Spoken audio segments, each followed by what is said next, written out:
A popular speaker started off a seminar by holding up a $20 bill. A crowd of 200 had gathered to hear him speak. He asked, "Who would like this $20 bill?" 200 hands went up. He said, "I am going to give this $20 to one of you, but first, let me do this." He crumpled the bill up. He then asked, "Who still wants it?" All 200 hands were still raised. "Well," he replied, "what if I do this?"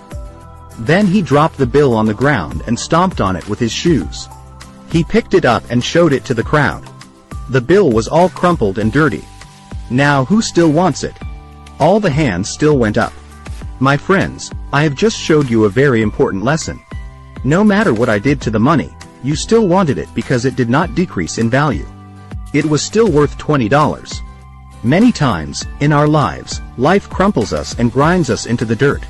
We make bad decisions or deal with poor circumstances. We feel worthless. But no matter what has happened or what will happen, you will never lose your value. You are special. Don't ever forget it.